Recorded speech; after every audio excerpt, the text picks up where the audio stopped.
You're listening to a Countout Podcast.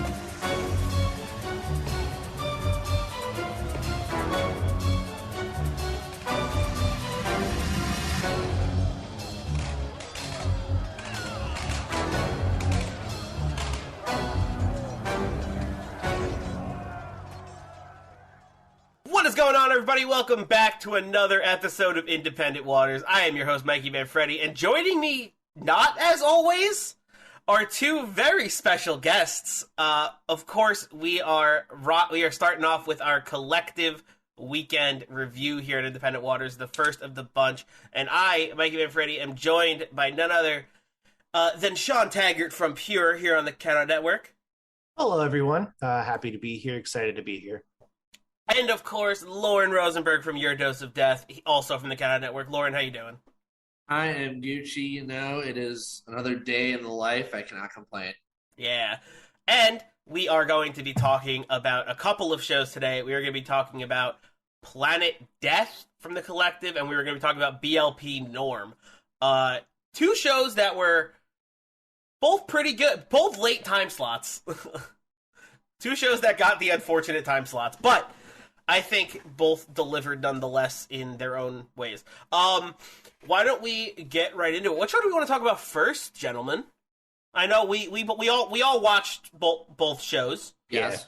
So what do we want to get into first here? What do we want to? I guess we'll go by like Chronological. Yeah, chronological. So probably Planet Death first. So let's start off with Planet Death. So we got quite the card for Planet Death here. We got in no particular order because for some reason I can't find a website that has the card in the correct order.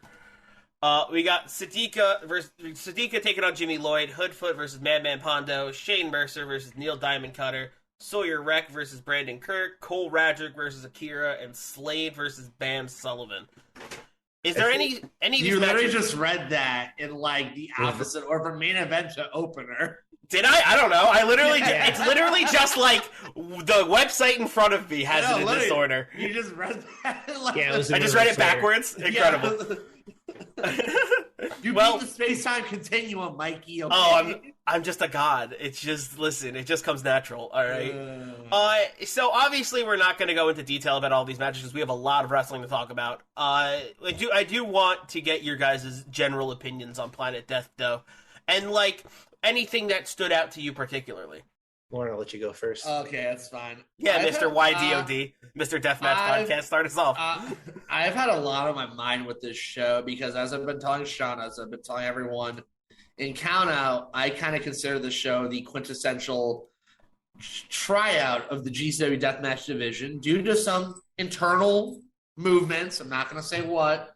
There have been some openings, per se, of guys who can do death matches for Game Changer Wrestling, which again to me is the biggest platform you can do a death match on right now. So this is kind of like a quintessential tryout of sorts. And the thing that kind of stood out to me is some passed with flying colors, but some also failed. And I'm just being brutally honest because there were some matches on this card where you're just like, why is this happening? What's the reason for this happening? And some of these matches just crashed and burned. But there were some matches on here that if you're like, okay, if you're thinking about a death match of the year, I can at least confidently name 3 matches on this card that would be in the conversation.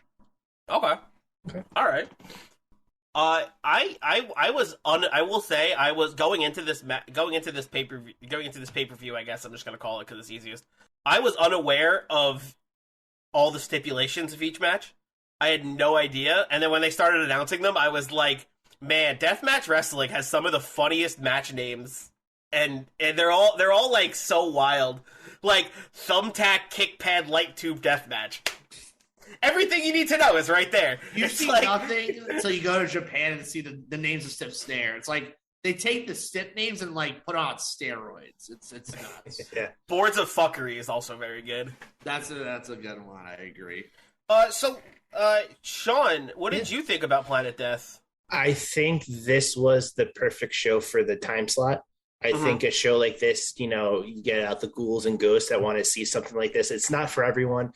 And I think, obviously, this is also a great introduction for people who don't really want to get into the genre full on. This is a great way to dip their toe in it, because not only are you getting it from the best United States promotion that does it, but you're getting to see some guys that maybe you don't normally see in a GCW ring. Brandon Kirk, Sawyer Wreck was somebody that I did not expect to see in the GCW ring. Finally getting to see Neil Diamond Cutter in a GCW ring was excellent. Shane Mercer getting another crack at a death match. There was a lot of good people in this event, and it was a perfect time. It was less than 2 hours. It moved. But I think this is a perfect time slot for a show like this. I agree. I think when you said the show moved and it was under 2 hours, I think that was a very good idea. Yeah. Keeping the show moving, because it started at midnight in Central Standard Time. And for us, that for at least me and Shawn, that was like 1 a.m. So if we wanted to stay up to watch that match, which I don't think either of us did, I think it would have been nice to know that it wouldn't keep me up super late, Right. And I think it running very efficiently was a good move. We'll get into the other pay-per-view that was a little longer, a little later, but yeah. But I agree with you. I like I am one of the people you were describing where it's like casual deathmatch fans. I'm in that spectrum, 100%. I'm not like you or Loren, who are both like hardcore into deathmatch. Sure. Really, really love deathmatches. I am more of the casual deathmatch fan. I will only really watch a lot of deathmatch events when there's stuff like this, because for me it's just the most easily digestible, I guess. And also, I can't watch death matches all the time, I figured out. I was watching, like, 1 or 2 death matches in a card I can handle, but, like, when the whole card is death matches, I found myself getting squeamish at some of the points. Especially with, like, the slower spots, like, where they're doing, like, where they're slowly and methodically, like, bopping gusset plates into each other's heads. Like, no thanks. No, I don't think anyone can handle a gusset plate spot. That's fair. I mean, like, a lot of, like, the big slams and stuff, like, the big slams through, like, a lot of stuff, I'm like, yeah, that rules! But, like, when it gets to, like, the slow, methodical, like pain parts, or, like, fucking, like, G-Raver with the tattoo needles in between the fingers. No, that's not for me. That is not for me. Like, stuff like that, I can't, But I will say I am glad it exists. I'm glad deathmatch wrestling exists, because there are people like you guys who love it to death, and there are people like the people in this ring who love it. And the fact that we were able to get Planet Death every year as a little love story to the hardcore fans is really cool, I think. And I definitely had some new names that I am now interested in checking out. Like you said before, Sawyer Wreck, never heard of her until this event, and I was super high on Sawyer Wreck after this. I want to check out more Bam Bam Pondo stuff, that's for sure. Of course, got to check out more Bam Sullivan stuff. With Clutch Your Nuts. Clutch Your Nuts, baby. So with all that out of the way, what were some highlights and some lowlights of this pay-per-view, do you guys think? Sure. You can go ahead, Shawn. Yeah, I think one of the highlights was definitely Akira finally having a match in a proper ring, a proper death match with somebody like a Cole Radrick, who is dipping his toe back into it. I think, he had that opportunity during the first weekend of GCW shows when Cologne had to pull out and he stepped in to face a horn fight, and he hit a home run. I think him and Akira hit another home run. I like this match a lot. You're right. This was my match of the night, and I'm pretty sure it was Lauren's too. Yeah, it hands down was, for sure. I think the thing with Akira's trajectory in GCW has been like a wave of emotions, to say the least. Like, I mean, there was a little mire of controversy come last June, not being TOS, but survived that storm. He ended up coming back. He debuted during home or Fight Club weekend, where he was probably the most over guy in a 6-man tag, which was shocking to me. Then challenges Cologne to NGI, debuts again in the deathmatch division at NGI, to probably being there myself, probably like one of the more over guys in that tournament, to then having a bit of a down. The G-Raver match was a 20-plus minutes of catastrophe with a tripod ladder that should have never been used in the first place. Let that ladder die and wither somewhere in a corner in the showboat. To now kind of coming back to GCW with this new opportunity to give Cole something to work with, and does so with flying colors. The stip was perfect. The thumbtack kick pad light tube match. Yeah, and they're using light tubes in more innovative ways than I've seen a good 90% of deathmatch guys using right now. There was a lot of cool light tube spots in this match. I'll give you that. There was a lot of creative ways that made me squeal. I was like, oh. Was this the match with the spot where he put the light tube in his mouth and then just like pulled it backwards? Or am I thinking of something else? I think so. Yeah. No, this was Akira was eating light tubes during this match. So. And Cole was cutting himself across the chest with light tubes again. I don't get it, man. Like, man. I'll explain this because Shawn, you know well. Both Cole and Akira knew Adam Bueller really well, who passed away during COVID.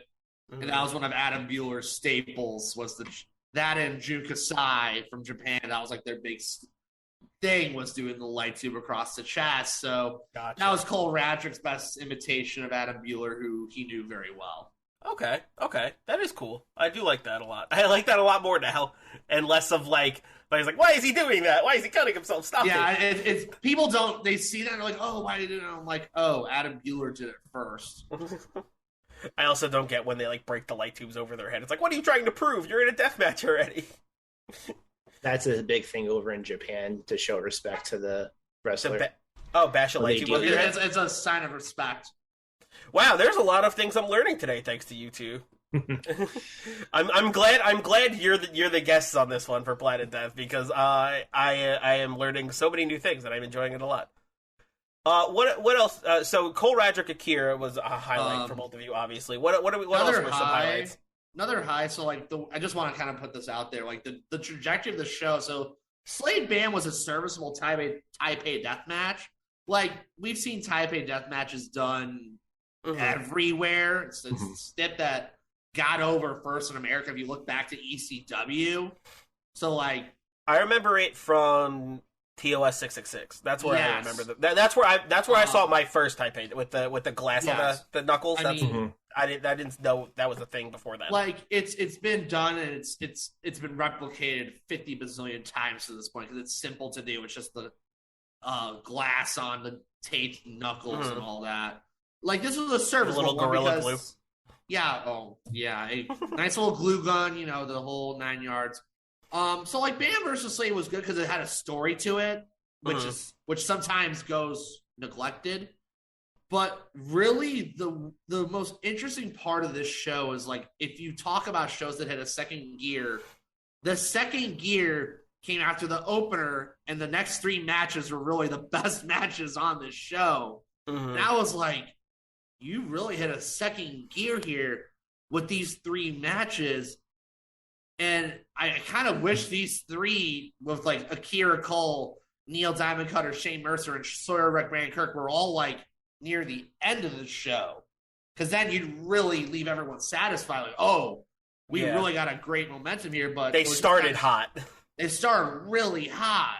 And I'm like, wow, like 3 matches in a row where I could be like, crap, this is awesome. And I mean, kind of the transition to a low point. Hoodfoot versus Man Pondo was a whole lot of meh. Yeah, it was. Yeah, I kind of felt the same way. I was watching it, and I found myself like, kind of being like, can we just end it? Can we just wrap it up? Like, yeah, like that's what I was like. Are we still going with this? It just I mind you, this was a rematch. I mean, Pondo kind of got Hoodfoot on the map for me and Shawn's sake with the back in Michigan back in October. I mean, the guy was all over the place, like, oh my god, he bleeds so well, this and that. But now that Hoodfoot's become a more refined deathmatch wrestler over the months, a match with Pondo doesn't make as much sense anymore, if you get what I mean.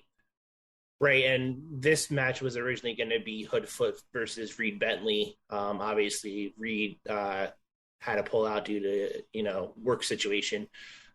So, yeah, I mean, Hoodfoot is probably beyond the beginner's guide to deathmatch wrestling, and a Madman Pondo match is a great way to get your toes wet. And this stage of where Hoodfoot is, and a lot of it has to do with his recent GCW death matches, especially the one against Tremont, where he pretty much proved to everyone out there that he deserved to be there. And in the GCW deathmatch division, like, honestly, if you look at the way that TOS is shaping up, this could be a very stacked TOS 7, just based on some of the names that we're going to be seeing in there.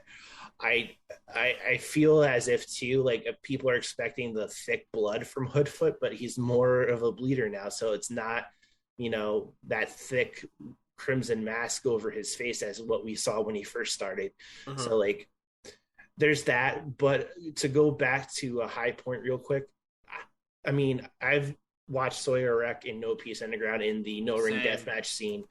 To see her perform and given the spotlight against a guy like Brandon Kirk, who is known more for like the battering ram, you just throw him around, you just beat the shit out of him, and he sells like $1 million. He sold like $1 million for Sawyer and made her look like a star that night. Yeah. He an image I'm always gonna remember from this collective is Sawyer Wreck getting her hands raised with the $2 stapled in her head.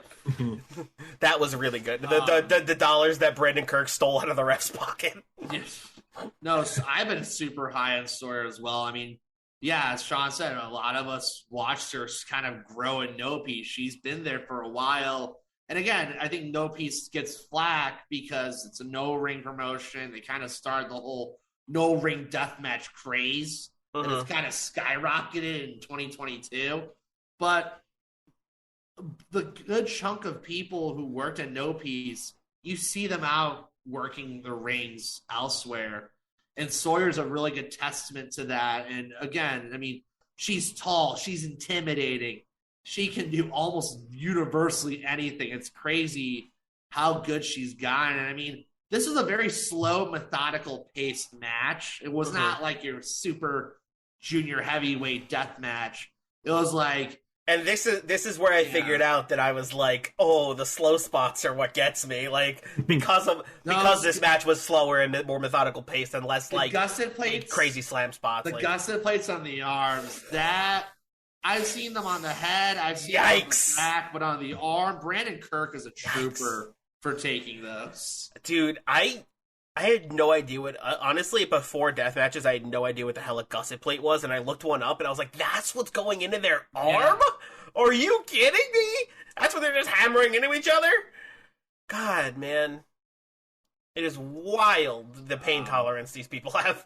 Yeah, and just another high I want to put out, someone who has become a very good friend of mine, Neil Diamond Cutter, getting his, first of all, to put it in perspective, he was supposed to be debuting with old-timer Jeff King at Detroit NGI weekend against Alex Clone and Cicada, but Neil had a injury as well as Jeff King, so the two of them got withdrawn from the show, and I was really bummed because I was like, Neil's been working so hard to get to this kind of point.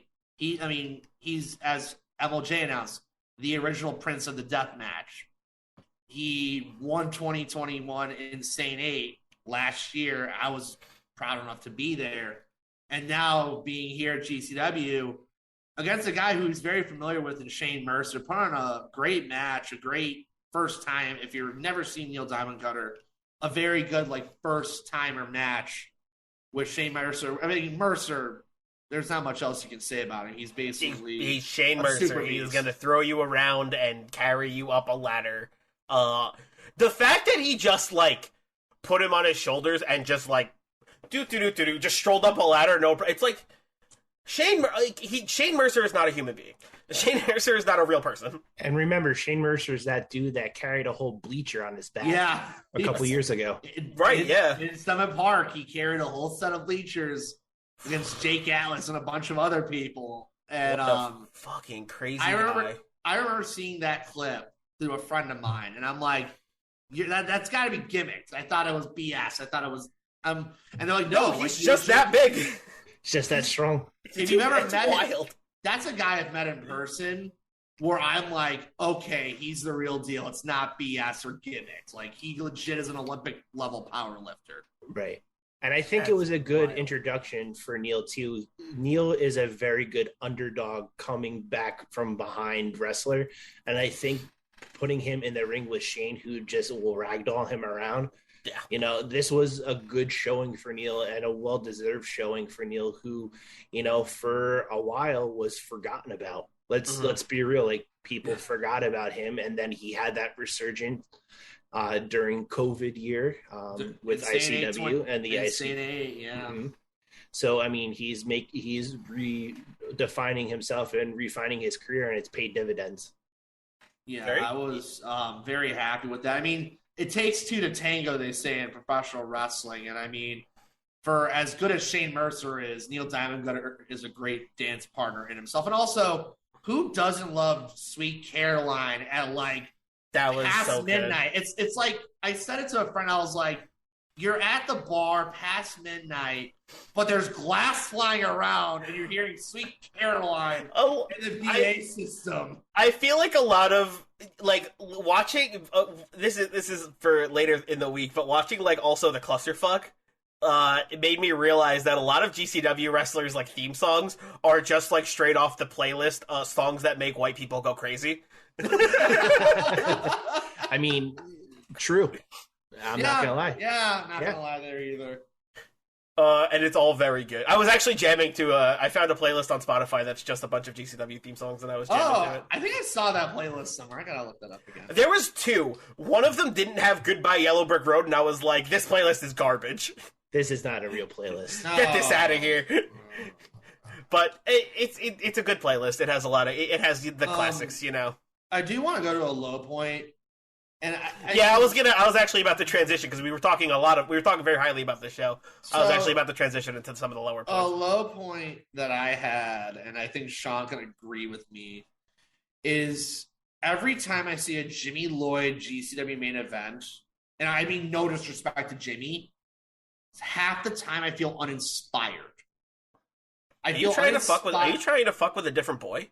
I'm not trying to fuck with the Hurt Business. It's just one, Jimmy's my sacrificial lamb of deathmatch. He's usually in there to put someone else over, or if he wins, it's to advance a story, but it's very rare.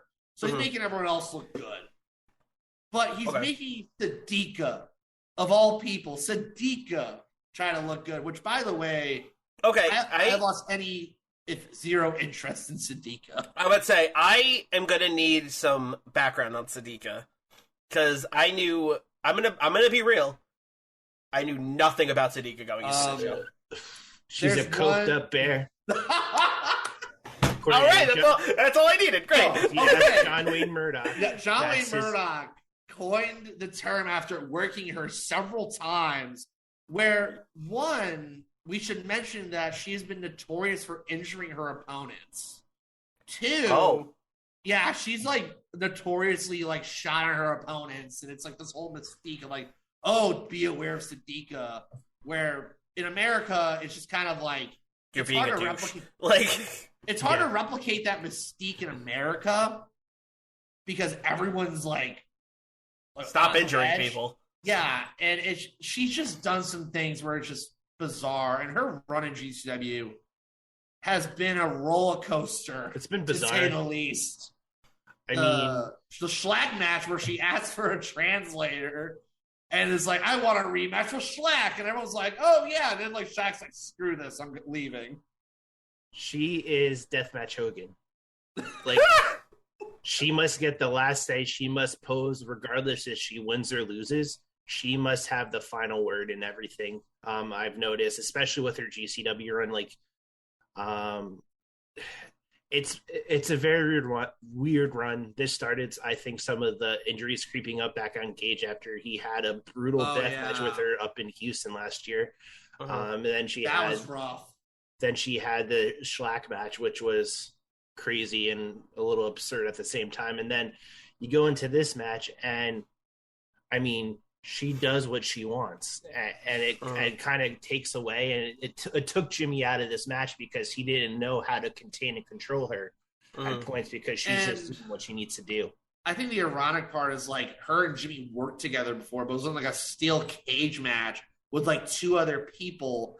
But again, it's easy to kind of like do whatever, right? Because it's a cluster. It's a fuckery anyway. It's like this. This is the best way to kind of describe it. It's like, I don't think she really knows the cues of working with American wrestlers, even though she's been here. She's done at least a dozen plus matches in the States now.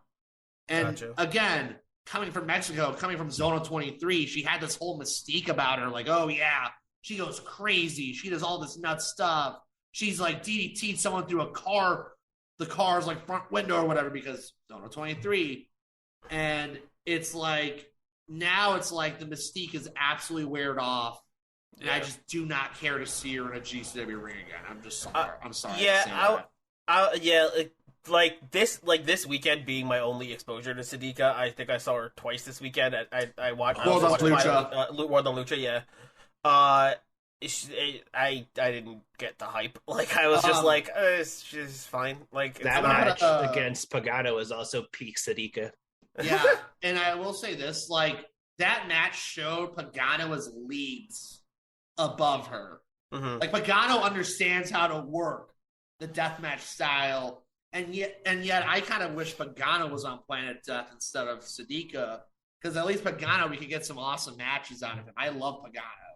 I think he deserves a lot more respect. But I mean, I know Sadika has the Texas crowd behind her, and she gets over, and the crowd loves it, but it's like, if you actually sit down and watch her wrestling without even listening to crowd reactions, it's like, what am I watching here? Is it just like some shoot fight with glass? Yeah, it seemed kind of. I feel like I was underwhelmed.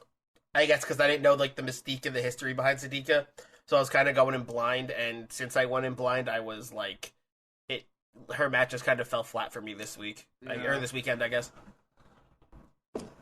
They fell flat for me too. I mean, the Jimmy match, I feel right off the bat just didn't have cohesion, and like I said, it could be the language barrier. It just could just be Sadika wanting to do what she wanted, and Jimmy just, like I said, didn't know how to rein her in, and there was nobody was being the ring general in that match. They were kind of both just doing right. And that it just does not equate to a match worth. Sure, you can watch it one time for the sake of watching it, but it's like, you're not going to sit there and be like, oh, this is something I'm going to go back and watch. This is just, again, with Jimmy, I love Jimmy. He does his job in GCW, but this is one of those matches where I just left uninspired. I was like, I am just excited for the day Jimmy Lloyd gets his flowers at AEW. That's all I'm saying. Let's see what that is. All right. Anything else on Planet Death? I think we're good. I think we talked about a lot. Yeah, just kind of an end note, really. I mean, again, for me, this was a quintessential GCW deathmatch tryout, as we've kind of already discussed. This was some passed, some failed, some kind of were in the middle, and some would have benefited from other opponents. I think is really. I do want to see Sawyer Wreck back in the GCW ring. I think her and Masha Slamovich in a death match, which. Me and Shawn have seen Masha do them before. I think those two could rekindle their rivalry in GCW, and I think no one would be disappointed in that. And then, I mean, I want to see Neil again in GCW, and I think I think Cole Radrick, his trajectory has absolutely skyrocketed after this weekend. Not even just I agree. doing death matches, but just in general, Cole Radrick is a name to keep an eye on. I hope the collective as a general was kind of a coming out party for him. Yeah, I think after Cole and Kira's match, my first thought was I cannot wait to see what Cole does next. That was like literally the first thing I thought. I can't wait to see where he goes from here. Shawn, any last thoughts on Planet Death before we give it the old Indie Waters rating, since this is still Independent Waters and we do need to give it the old miss out Matt or mark out rating? Sure, I will say great pacing. I think it helped with having, not too over the top stipulation so they could just clean up and bring out for the next. So they really paced the show well. I think you saw a lot of standout moments from Sawyer Wreck, from even Brandon Kirk in terms of his selling ability for Sawyer. And then obviously, what's there not to love about Akira and Cole Radrick. Definitely some low points too.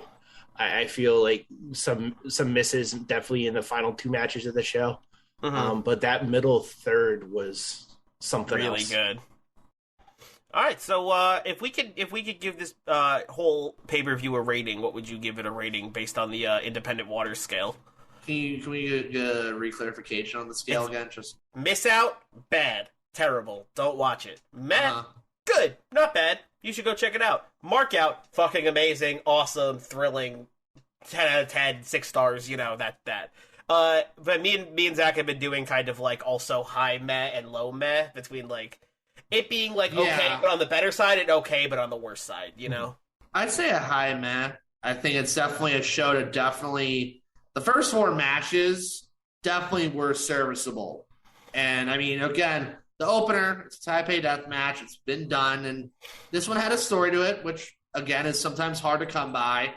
But those 3 matches, I mean, it's that 1, 2, 3. I mean, it's can't miss stuff. So if you want to get your death match fixed in for WrestleMania weekend and you want to actually see what Planet Death's all about, I mean, it's definitely a high match.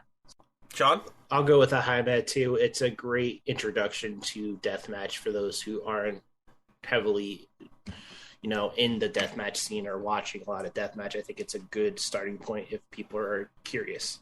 I am on the same boat as you two. I enjoyed the show very much, and I really liked it, and it kept my interest the whole time. There was some low points, but hey, not everything can be a banger all the time, right? So like sometimes you just kind of understand. And yeah, I think I'm going to go with the high man on this one too. Definitely worth checking out the whole show. And some stuff isn't going to land, and that just happens sometimes. All right, so why don't we move on to the next show we all checked out, which was Black Label Pro Norm. This was also a late show. This started at 1 a.m. Eastern time. And it went what, like 2 hours and 45 minutes, something like that? Yeah, 2 hours, 45 minutes. I should confirm that Mikey of Black Label Pro did confirm the reason it was named Norm was after the late great Norm Macdonald. Norm Macdonald. It was confirmed because people were confused, but I'm like, it was a Norm Macdonald tribute. Okay. Good to know. Thank you for pointing that out. Yeah, again, the card in no particular order. I might read it backwards again. Who knows? So we had a singles match between the Barbarian and Calvin Tankman. Billy Starks versus Shaz McKenzie. Effie versus Charlie Haas. Kobe Durst versus Jessica Troy. Big Damo versus Warhorse. The Workhorsemen versus Davey Richards and Mike Bailey. Anthony Green versus Alex Zane versus Black Toros versus Blake Christian. A 6-man tag match with Carlos Romo, Kevin Blackwood, and Tyler Alexander versus Violence is Forever and Tom Lawler. 6-way scramble match between Cody Lane, Dan the Dad, Devon Monroe, Jody Threat, Puff, and Shane Saber. And a Texas death match between Levi Everett and Big Beef. Got it that time, I think. Yeah, so they lost 2 matches and added 4. What 2 matches did they lose? So they lost the Workhorsemen and Faces of Fear. That got transferred to Workhorsemen versus Davey and Speedball. And then they lost PCO and Jake Something for the title match. Both got injured. I think PCO during the Multiverse of Matches show for Impact. And I think Jake got injured right at the Glory Pro show. I think he did, yeah. Oh, yikes. So he was out early. And then they added Kobe Durst, Jessica Troy, and there was Tyus Alexander. I don't remember Tyus Alexander, Kevin Blackwood. So Six-man tag. that was supposed to be Titus replaced Davey in that match. It was supposed to be, and then Romo replaced Matt Mikowski originally. Yes, because Mikowski's hurt. That's right. Yeah. Why don't we just go? Why don't we talk about this card a little bit? What were some stuff that stood out to you guys? So I'm just gonna say this is the wrong time slot for a Black Label Pro show. I agree. I don't think they did very well when they were in Chicago for the Second City Summit with like the midday 3:00 show. They also did very well in the collective in 2020 when they were in Indianapolis when they had the Sunday show. That show also ruled. They had the noon show. Yeah, that show smacked. That show was really good. So I mean, they're a promotion that you have to be wide awake for. I think like the crowd was very drained from 3 days, and there wasn't a lot of them. There wasn't a lot of them. I mean, people either were still stuck at AT&T Stadium. Or just crawling into it from AT&T Stadium. Or just sleeping because it's been a long weekend. Yeah. So like that was probably some of the biggest things against them. I would say, in terms of shock factor, Mikey has the ability to put on some zany matches like Barbarian Calvin Takeman, which was cool. serviceable. Which was serviceable based on what you're seeing from Barbarian now. It was a good brawl around the ring. I mean, and I'll never say no to a Calvin Tackman match, man. I won't. Yeah, never say no to that. I mean, you're seeing the opportunity for Calvin to probably just have a fun match, really just let loose, and he had fun with it. I mean, against a legend like Barbarian. Charlie Haas was absolutely hilarious with his. He was amazing. Oh my god, that was a good match. Cracking up. The countdown with the 5, and then the one was like the double bird. And then he's like, stop cheering for me. Go fuck yourself. Yeah. Like, don't cheer for me. So, and I think, it was if he had a straight up match, this was like serious to the point and short enough where you can get in, get out. I think where things got a little weird for the show was when they went to the tag match and then the final few matches on the card. The 6-man the end of it.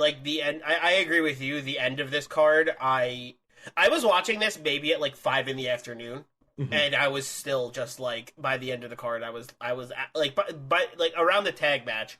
I think in the middle of the tag match, I dozed off for a second. It was the tag match was just slow, and I get it, it's their style because it's Violence and Forever and Tom Lawler. They're gonna be slower paced wrestlers, but still it just felt like it dragged on.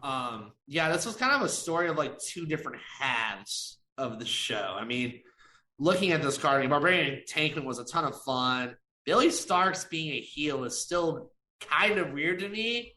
But I like Veda Scott. I like Veda Scott calling her Bully Starks. That was kind of funny. Yeah, that was pretty good. I enjoyed that too. I mean, it was awesome seeing Shazza back in the States, but Jessica Troy. I love Jessica Troy.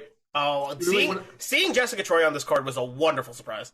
And I had known she was in the States for me a weekend, and I'm like, how is she not getting all these bookings? She's one of the technical artists of Australian women's wrestling. She's one of the best kept secrets, in my opinion, honestly. If you, just for the fans out there, I know you two probably have, but if you have not seen the series between Jessica Troy and Charlie Evans, do yourself a favor and go fucking watch it. They're all so good. Yeah. They have great chemistry together. They do. And I mean, it was also very nice to see Kobe Durst, somebody that you haven't really seen since the pandemic. He made an appearance for freelance a month ago, but it's nice to see him being able to come regularly, hopefully again down to the States and wrestle in that Indiana, Chicago, Midwest area. But it was nice seeing him on this card. I will say though, like you said, it was the tale of two halves. I honestly, during the middle of the Workhorseman Speedball and Davey match, I was like, that's when it kind of started, and it was still a good hour and 20 minutes left of this show. Yeah. And I mean, you had a good 4-way with Anthony Green, Zane, Blake, and Black Taurus, which again shows my. That was nice. That was nice. Mikey's not afraid to put out zany matchups like that. But then to me, where it really started falling off was the 6-man. That 6-man, that got so much time. I was dozing in and out. I'm like, that got so much time, and it felt like for nothing.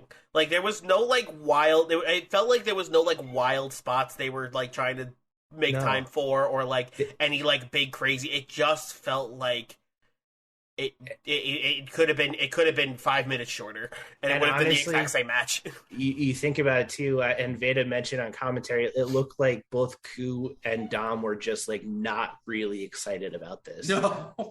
Just I think they were tired. I mean, I think they came over from, or had to go over to New Texas because they were wrestling over there as well against Fly Death. So they were exhausted, and I mean at the same time too, no one cared about them turning on Lawler. Yeah, that was the one thing where I'm like, oh, they turned on so Team Filthy's no more. Okay. But we're just doing this to a crowd of very few people that just people who are just over this match already and want to see it ending. And now they're adding another storyline to it. It's over this weekend even. Most of these people were tired of this weekend, and maybe some of them had one more day left. But just a bad time slot. Hopefully, they're doing that mini collective in Vegas, and hopefully Mikey gets the big straw out of this one, because they can't imagine that getting a midnight time slot over in Vegas. That's rough. Yeah, what is that mini collective in Vegas? I did see another promotion doing that. I think PWL is part of that. No, Pro Wrestling Revolver.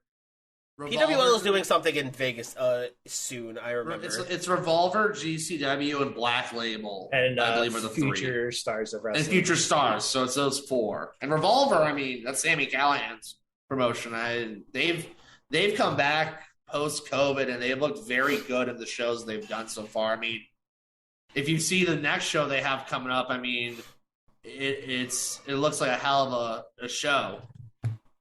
But we praise the first show a lot, and we're shitting on this show. So let's talk a little bit more positive about this one, I guess.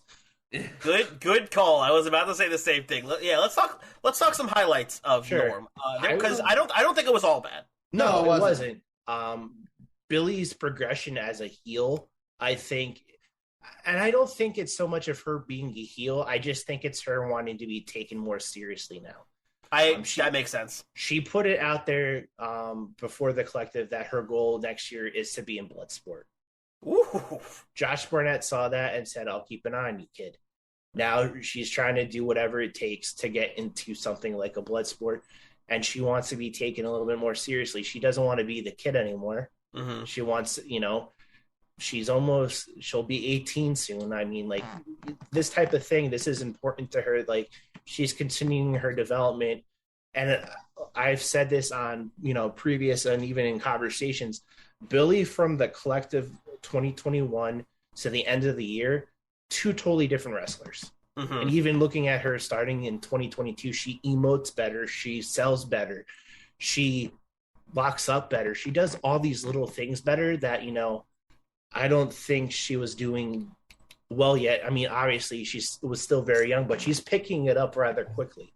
I feel it, and I've had this discussion. I feel like, a comparable wrestler to her right now in terms of young female wrestlers is maybe a Sky Blue. And I think, she's still getting it, but she has a more national stage to figure it out, which could be a detriment at times because, the microscope is more severe. But Sky Blue also had a banger of a match this weekend with Jamie Hayter. She did. Yeah, she did. But you look at it, and you look at her trajectory, Billy, it's nothing but up from here. And I mean, she's getting put in these situations to succeed. She's put in the ring against Diana the last JCW show and looked very strong against her and held her own. Mm-hmm. Last BLP show, Rachel Ellering. This BLP show, Shaza. And the progression of her matches and her wanting to be taken seriously, the sky's the limit for her. I mean, there's only one way to go but up for her. Not to mention her Beyond match against Kimber.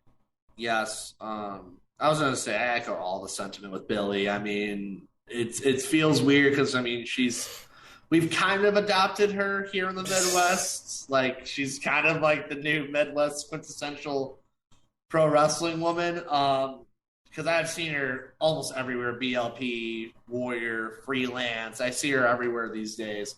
But it's an improvement night and day with her. Mm-hmm. It's really remarkable. And the thing that really makes me happy about her, she has a great support system around her.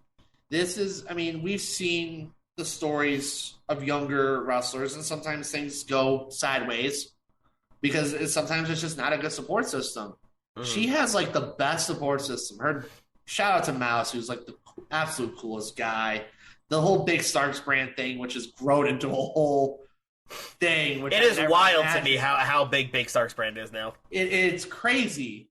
And but that's going off the fact, like Billy herself has improved night and day. I mean, mind you, last spring break, she wrestled Starboy Charlie in like kind of like the futures match. Mm-hmm. And now she's like doing all these other matches. She's getting booked everywhere. It's to me, I'm so happy. I remember. And now she's healing it up against Shazza McKenzie. Bully Starks is gonna get a Bully Starks out of me every single time. I don't know how else that's gonna pop me. Yeah, I agree. I think this Billy Shazza match was really good. I enjoyed Billy's heel work. I enjoyed Shazza being like, being the face, quote unquote, and just getting like tricked and shit, falling for all the heel shenanigans, But also at the same time, it was funny seeing Shazza like completely shocked by how Billy was. Shazza is also a very good seller and emotes very well. It's very nice. As like Loren said, it's great to see her back in the States and really taking over around here because, God, I mean, I know we got to watch her beat the shit out of Joey Janela, which was awesome. That was like full circle Joey Janela spring break 3 to 6 in like the span of a few years, and you're like, it felt like Janela. It felt like during the Greatest Clusterfuck, Janela was just like pulling spots from like the other spring breaks. The greatest hits. The greatest hits. Yeah, I thought that was like Janela's finest work. I'm surprised the blow up doll didn't come out. No, Yoshihiko. Yoshihiko. I was surprised. I was like waiting for it. Anyway, we're not here to talk about spring break. We're talking about Norm. Billy Stark, Shazza McKenzie was really good. I think for me, another highlight was Kobe Durst, Jessica Troy. I thought that match was short, sweet, to the point. Great stuff. Great. And like I said, it was great seeing both of them in Dallas. I know Jessica had her match against Rachel Ellering earlier in the day at that US vs. the World show for WrestleCon. Mm-hmm. But like Loren said, why wouldn't you, like, this is a wrestler that should have been booked more. I feel, Jessica's a very underrated technical wrestler. I think this was a weekend for her to showcase and get her name out there a little bit more. And I don't know why more promotions weren't able to book her. And good on Mikey for giving that last second booking to her and Kobe too, because they put on a really good match and they killed it. Hours notice. Really? They killed it because I know they killed it because this is around the point where I was like, I was maybe starting to feel a little tired, and then they picked me right back up and snapped me right back into it. This match was really good, and it held my attention and made me be like, all right, this card's not fucking around, Just want to say, I never get tired of seeing the Workhorsemen work. I'm just going to say that. I love what the Workhorsemen do. I know this is not like their best work, and I think, again, this is kind of... This tag match was fine. Apron. But, like, the Workhorsemen, I've seen them put on some fantastic matches in the past. It's great to see JD Drake and Anthony Henry tag team once again. I thought they're one of the better tag teams on the indies, just very unsung heroes of the work. And I mean... The team of Davey Richards, Speedball, Mike Bailey. Talk about a zany tag team match. First time ever. Can we talk about Mike Bailey? The MVP 9 matches? Right? Something like that? Ridiculous. He's making... this man... Like, how did he keep going this weekend? Unbelievable. Did the $5,000 go to him and Bandito? I think it was like split. Yeah, it did. The 5,000 went to the two, or it was 2,500 each. Sure. So that's how he kept going. That's fair. But like, damn, dude, Bailey was all over the place this weekend. He was wrestling everywhere. And that's a guy. And all of his matches were at least good. Like, it is ridiculous how he just kept going and going and going. Hey, Mikey, isn't it like what you said a while ago where you're like, I think he signed a deal with the devil to not have a bad match? Me and Batista on this show, on Independent Waters, every time we see a Mike Bailey match, we are convinced he has signed a deal with the devil to where he is physically cannot have a bad wrestling match. It is impossible for Mike Bailey to have a bad wrestling match. We are convinced. It is ridiculous how good this guy is. I mean, I believe it's unfair. It's unfair to see, like, and the matches that he had this weekend, just to talk about Bailey in general, were, you know, up and down the different styles and different style of opponents. Like, you know, he is so versatile.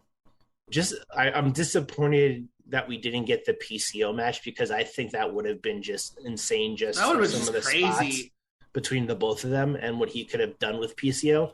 But I mean, him and Jordo put on a good match. I can't argue that. But the tag match, this tag match was fun. I mean, the crowd got into it once the opening riffs of Brass Monkey dropped. I mean, you know, it's always going to happen. But I can't talk enough about Bailey either. And Bailey's ridiculous, man. It's unfair. I remember watching my first Mike Bailey match and being like, this is a guy and after that first match, like, for maybe a week, I couldn't stop thinking about it. I was like, this is all the way back when Mikey's Indy 500 was a thing, which was like the precursor to this show, I guess. Mm-hmm. Which is, it basically just did a handful of matches and I reviewed them by myself. And one of the first matches I did was Mike Bailey versus Walter from Riptide. And that match still sticks with me to this day because I think this is when I finally, this is like when I got my foot into independent wrestling, because that match was the first time I've had such a visceral and like emotional reaction to a wrestling match. At the end of Bailey Walter, I was in actual literal tears. Like, I was bawling my eyes out. And that was the first time wrestling has done that to me in a very long time. Because this was like when I was just around the point where I felt stuck with WWE. Mm-hmm. And seeing that match, like, made me be like, right, wrestling is good. Like, wrestling rules. And it doesn't have to be this garbage all the time that WWE is shoving down my throat. It could be good, and it could be great, and it could be Mike Bailey versus Walter, and it could make me cry like a baby. And that's why I like Mike Bailey. Because, man, since then, I just could not get Mike Bailey off my mind, and he has just been killing it ever since. And every single match I've seen him in has been an absolute banger and a half. Some of my favorite Bailey matches were his run in CZW against AR Fox. Oh, man, those were so good. Bailey versus Keith Lee from Progress was another really good one. That one fucked. I remember Bailey and Matt Riddle had an awesome match as well. Yes, they did. I remember first getting into him. This is really bizarre, but it was when the former WCPW, now known as the defunct Defiant. Defiant, yeah. They had that Pro Wrestling World Cup, and Speedball was on Team Canada. And I forget who he faced. The first Kyle O'Reilly he faced. And that was fantastic. That was a fantastic we literally just watched that match last week on Independent Waters. Oh my god! Are you serious? We just watched that match, yeah, because we did the Marty Snow interview, and we asked him for one match recommendation before he left, and he recommended that match to us, and we watched it, and it was phenomenal. It's so good. It is so good. So anyway, back to Norm. We gushed about Bailey, yeah. Yeah. This match Mike Bailey's tag match was fine. It was good. It did its job. I want to talk about Big Damo versus Warhorse because I'm a big Warhorse mark. I love Warhorse. Like, ever since I saw him for the first time, I was hooked. Like, I was like, this is my kind of stupid, like, I love stupid shit like this. Like, just a guy who bangs his head on the turnbuckle and is like, long hair, rock and roll, just talks in all caps. I'm like, I love this man. And I really liked Warhorse's match. Like, it felt like a Warhorse match, and it felt good, and he may have lost, but, like, it was still, I thought it was still pretty good. I think BLP brings out the old Warhorse, and Warhorse, whenever he has a BLP match, it feels like, you know, Warhorse from like 2019, 2020, when he was still, you know, a decent wrestler, but like he leaned into the comedy pretty much a little bit. So like this, every time he goes to BLP, I feel like he leans into that side a little bit more than say, and that's the Warhorse I like. Let's then compare to him in Glory Pro, where he's part of Team Ambition with Davey Richards, and he's a little bit more, he's still in the face paint and everything. He's more serious. He's more serious. He's more, you know, fine-tuned in his wrestling. I think when it comes to like Warhorse itself, a lot changed for him since that Cody match on Dynamite. Yeah. And I think, you know, a lot of, you know, hard conversations happen. And it's nice seeing him progress as an in-ring worker, but I'm also glad that he didn't fully shy away from what gave him the popularity, and this character is that. So it was nice to see that come out here in this match. I think Big Damo was the perfect opportunity for him, you know, because he was going to get thrown around by him. He was going to get, you know, slammed into turnbuckles. So he was able to, you know, dial into that a little bit more than I would say than he has been in recent months. Mm-hmm. Definitely agree with that. Loren, any thoughts on the Warhorse match? It was good. I mean, yeah, I think Shawn really kind of hit everything on the head with him. Yeah, with BLP, I remember seeing him at BLP when he was first kind of getting over, but he wasn't like at that top tier level yet. We were like, oh, Warhorse, this Midwest guy, he seems kind of cool. Ooh, he rules ass. He does all this stuff. He rules ass. And he seems to kind of be more into that. Yeah. He's more into that with BLP. But, I mean, yeah, Big Damo, I mean, another guy I remember. And from WCBW as well, another guy from that era of things. And it was good to see him. I mean, his new look is... I kind of miss the Van Halen one. Like, the hair. I miss all the locks of hair. It's, like, gone now. And I'm like, where did that guy go? But I guess... with new and greener pastures, things change. So it was good to see Damo in this one. Yeah, it was a good Warhorse match, though. I agree. Yeah. I also really enjoyed the Fatal 4-Way. Yeah. I thought that was a solid point in the night. I thought that was a good match. It did its job. It got me back into it a little bit because it was just like fun, high flying shenanigans, you know. And then also Black Taurus just wrecking people. The opening of this match was very funny when Zayn had the big red coat and he was like, "Oh, hey!" Like, that was hilarious. Yeah. That's a guy who didn't get as much bookings during the weekend, Alex Zayn. I was kind of surprised by that. I don't know why. I agree. I was surprised that. I mean, he did have that phenomenal opener at Supercard of Honor with Swerve, but like, I need to watch Supercard of Honor still. Fantastic, but aside from the fact, Zayn is a guy I've always enjoyed watching. I never get tired of him. Yeah, same for me. Same for me. That's Blake Christian for me. Blake Christian is a guy I never get tired of watching. Same. I will say both of them got their legs back under one another after getting the release from WWE. It's finally nice to see them back. It feels like they're back to themselves. Yeah, they're back to themselves. So it's nice to see that. And this was a fun match. I particularly enjoyed the comedy aspects of the Scramble. Puff coming out with the sleeping bag. Yeah, that was pretty good. Cody Lane getting put in the sleeping bag. Oh, my God. I love Cody Lane. I love the 5-way sleeper hold. Me too, yeah. Dan the Dad is great. He's that guy who has somehow found his way as a comedy wrestler, and his comedy sticks.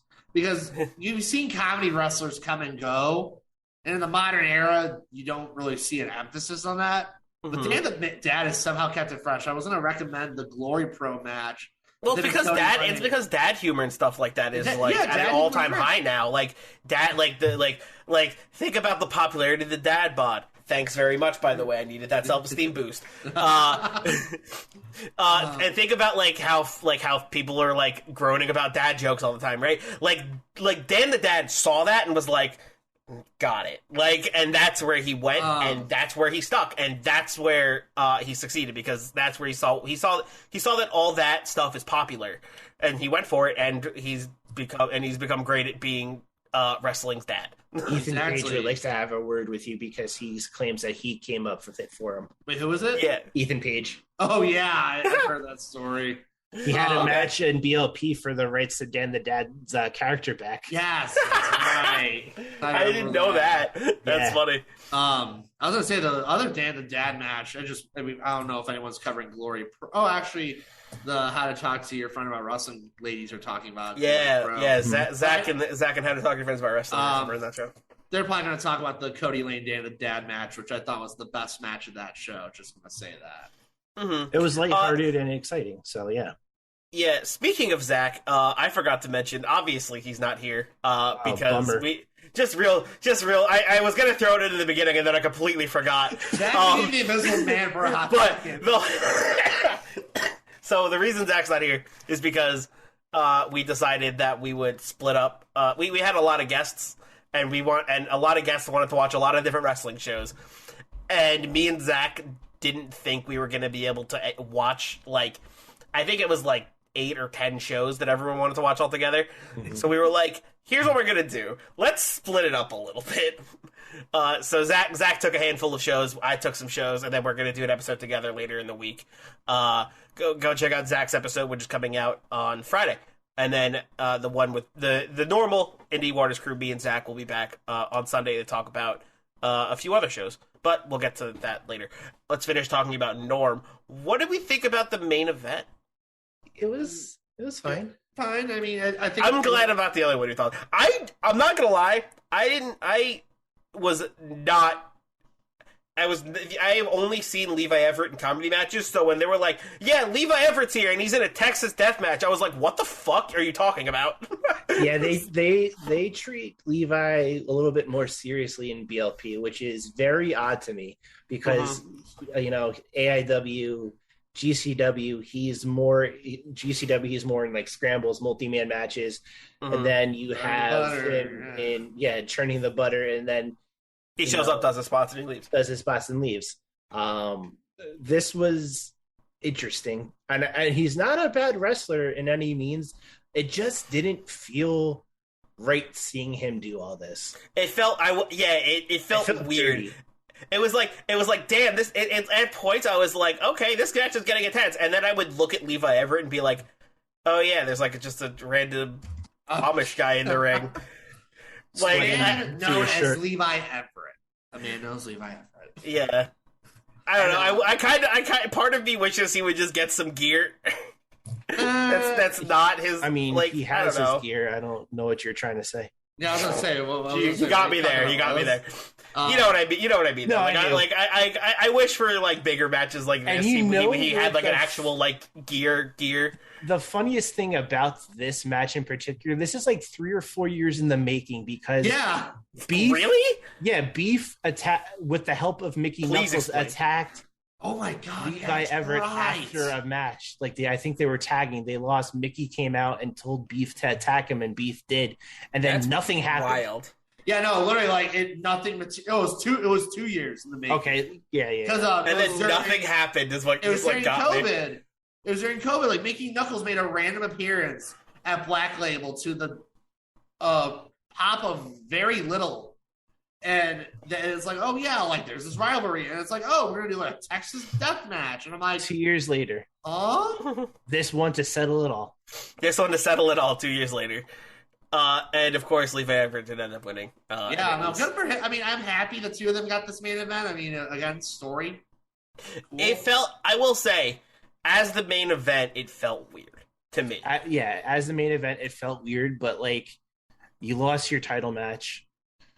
You could argue maybe you could put another match in that spot, maybe the tag match, not the 6-man tag, but Workhorseman and Davey and Mike Bailey. Yeah. But I feel just because like the cleanup aspect of it. They just wanted to end with the big. That match. makes sense. Yeah. Yeah. Let the Texas Death Match go last, so you don't have to worry about rushing to clean it up. That does make a lot of sense in terms of production. But is there anything else anybody has about this card that you want to talk about particularly? Like I said, just a very bad time slot. Yeah. It's just, even watching this at Sunday morning, it was long. It just, I mean, again, BLP. I mean, it's fun to have them in the GCW Collective lineup. It just was not the right time slot, but there was still some good stuff in this. It just, I agree. There was just that weird. It was really a tale of two halves. Yeah, with this show. Yeah. It was. There was parts where it felt like it dragged on. Then there was other parts where I was like, I'm into this. This is cool. Mm-hmm. They're doing like. I feel like that's kind of been from the BLP stuff I've seen. That's kind of been like my same feling is like some stuff rules and other stuff is like blah. I don't think this is hidden. Like I don't know. Yeah. And the thing is, like, why does BLP need to have 10+ match cards all the time? Like, yeah. I mean, I know Beyond does it too, but Beyond's hit different, if that makes sense. Yeah, it does. If you look at how they run their shows in FET with the 4-way tag matches, like you get into parts where the show flows correctly. I don't think with some of the BLP shows, I don't think they flow right. Yeah. No, I've always had that issue. I agree with you on the Beyond thing. We've watched a ton of Beyond it for Independent Waters. That's kind of like one of our go-tos when we're like, fuck, where do we get? I don't know what match I want to watch. We get Beyond Wrestling. What do you got? That's new, you know. Mm-hmm. And every match I've seen of Beyond has been decent, and I feel like a lot of them go very smoothly and aren't very clunky at all. Like, there's been a couple of tag matches where I've been very impressed by how well all the spots go and how well they flow through the match and how nice it all is. I will say this past run of Beyond shows made me fall in love with Mio Cool Generation and oh god, I slipped the other tag team name slipped from my mind, but Trayvon Jordan and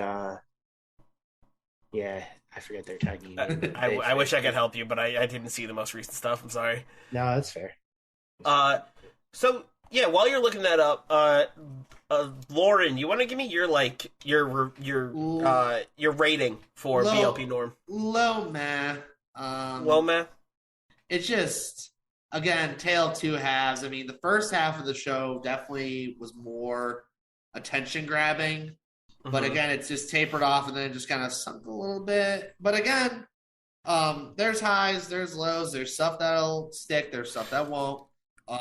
More Jessica Troy in the States, please. Please. Agreed. Hard agree. Jessica Troy needs to be doing more matches. Yeah. Arm Collector, duh. Barbarian Tankman was a very serviceable opener. I want to see. I agree. That was a very good. I think a big Hoss match was a great way to start this card. I mean, it's Barbarian for one. The guy, like, if you want a guy to pop your crowd, you go to him. I mean, he'll take the crowd shots. He'll heckle the crowd. He'll do all this stuff, and you're like, why isn't there more of that in wrestling these days? You know what I mean? Yeah, totally. Shawn, any luck? Waves and curls. Nice. Oh, waves and curls. Thank you. Yeah, and I will give this a meh. It had its moments. I can't give it a low meh because like what hit really good. Obviously, what didn't. For the most, I mean, not everything hit bad, but some stuff did. Very fun first half of the show though. That kept me sports entertained. I think I'm with you here, Shawn. I'm gonna go with the man. I thought it was pretty solid, like you said. Whatever hit, and then there was some stuff that didn't. But the stuff that I feel like the stuff that hit a little bit to me outweighed the stuff that didn't. Same. And all in all, it was an enjoyable show. So I'm gonna give it a meh as well. All right, well, that is both of the shows we were talking about this week. That's everything we were covering on this special episode of Independent Waters for the Collective. Next episode, you should tune in, which comes out in two days on Friday. where my co-host Zach Batista, who again isn't here, but it will be on Friday, with special guests such as Amanda and Ashley from How to Talk to Your Friend About Wrestling. We got this. Y'all are gonna hate. What the hell is Curtis's last name? Curtis. I don't fucking remember. I always forget. It's just Curtis. Let's go with Curtis. Yeah.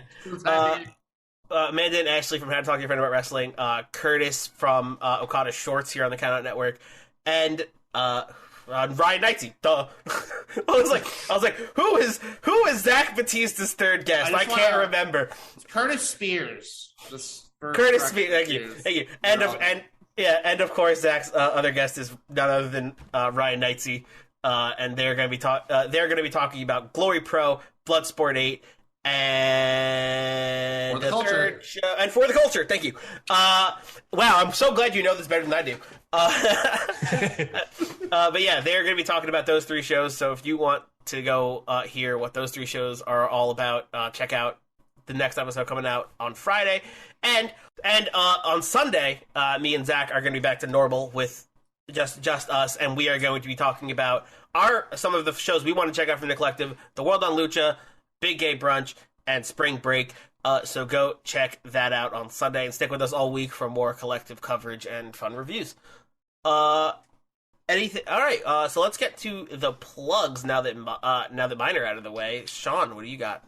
So on Monday, I released my review of Super Card of Connor. It was a great... Still a very good name. I know. Never will get old of it. Ring of Connor, all that stuff. Ring of Connor, yeah. The Tony Khan puns with Ring of Honor.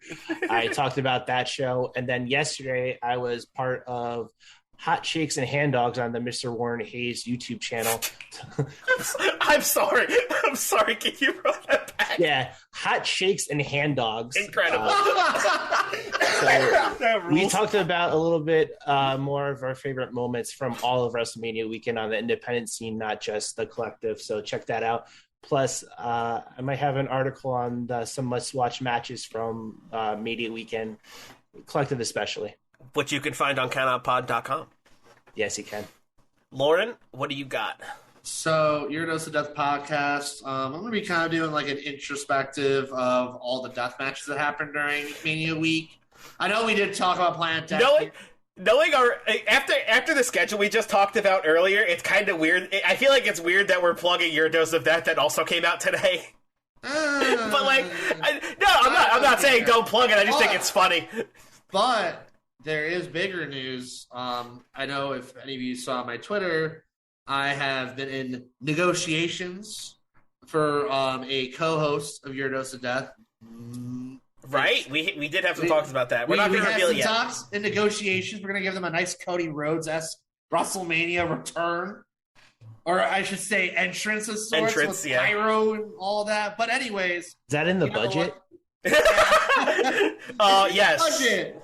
It's in the budget. It's in my T-shirt. I'll make sure it's in the budget. Yeah. No, it's in the merch budget. That's what it's in the merch budget. Yeah.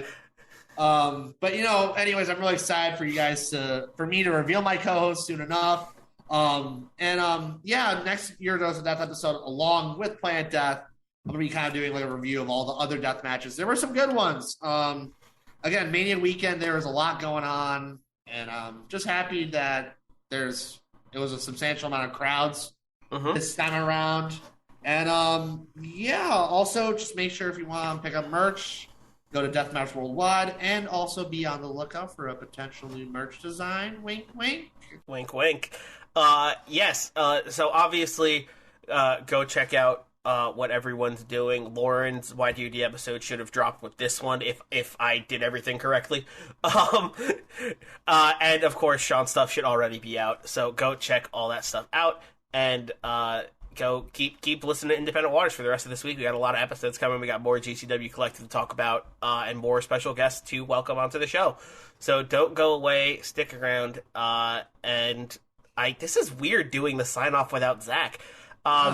So this is where I would usually say, there's a gigantic sea of independent wrestling out there, and then you guys would respond, and then Zach would usually respond with, "So never stop exploring." Are we gonna use it now? If you want to do that, we can. I just feel like it'd be wrong to end an episode without it.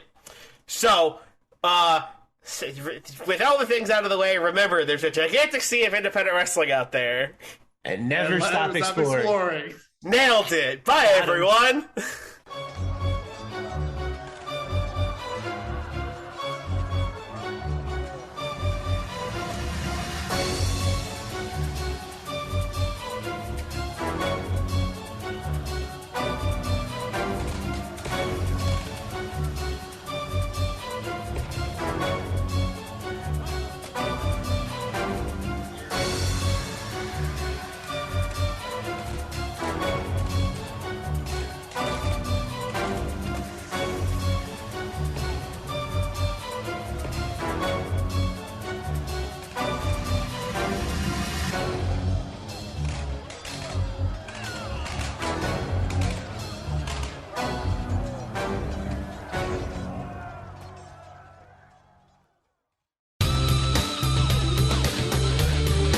This has been a Count Out Podcast. Hi guys, this is Loren, your proud host of Your Dose of Death. Just giving you a little quick tune in to make sure to listen to Your Dose of Death. Each and every single episode, I provide a different lens into the world of deathmatch, whether it be wrestlers, content creators, or anyone in between. Make sure to listen to me each and every single episode to get a different lens into the death. And please, make sure to listen to Your Dose of Death.